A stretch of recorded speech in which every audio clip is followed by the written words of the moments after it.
Sultan Official.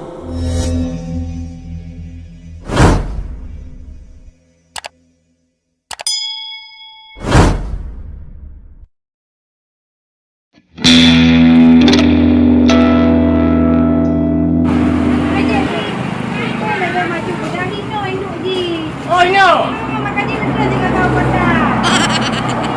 Yo, Dewi, ini kan bila kerja Dewi kan mesti nak acara kuku nak acara dia tak pesan ni no. Dia mana? Dia pesan dan kamu sayang Pak nomor HP Dewi ni ubah lung kun bah. 08. Bela. Kena pulang lah cakap. Oh, lah. Bukan jaita. Dia tem nah. Oh, boleh. Kau mana hang Dewi ni? Yo. Oh. Mesti nak ke kau ni Dewi dia anta. Nomor HP ni penuh Dewi. Oh, boleh. Nan Ji, Nan Podingo, Dul Pami. Abdul Pami.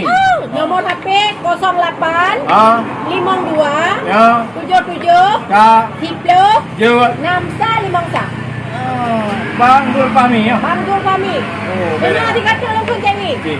0852 Tak betul. 77 Oh. 10 63 Beres.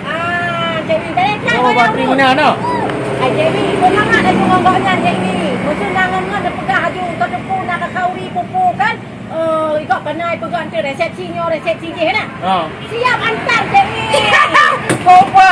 Ilang kebetulan kan penuh elin jauh. Macam mana kau bertahan tu? Sama ni bakari lo sawe Dewi. Oi, lo semua ada buka ni. Dewi, Dewi, jangan lupa Dewi. Kau tak kaget, kamu Dewi. Dewi. Oh, nyo, Bin. Nyo kak macam ni, berarti kan di luar nyo aslinya mah. Nah, sama Hani. Tak betul. Sama ni bakari Dewi. Kamu tip kamu pegang Dewi kamu nyawa. Ya. Bukan asli kamu anu pegang. Ya. Ya, nak Dewi? Ya.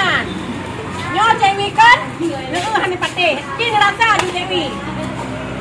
Apa yang lain wanyo? Kita rasa. Baby tengah. Mana dah? Tengok donya. Mabuk. Tengok donya. Baby wanyo. Dewi. Yang asli ni juga kau perusahaan tu. Angloy. Oh, berarti dia kon. Dewi. Dok nak tahu ada boleh mau buat lah plastik dok. Nak buat ke mak aku. Kau kena malu katanya. Yo Dewi kan dari kalangan remaja anak kecil orang tua jadi pajuh Dewi Jangan Dewi ya tidak. Lampu. Ai kena tahu juga hai baik. Kau apa?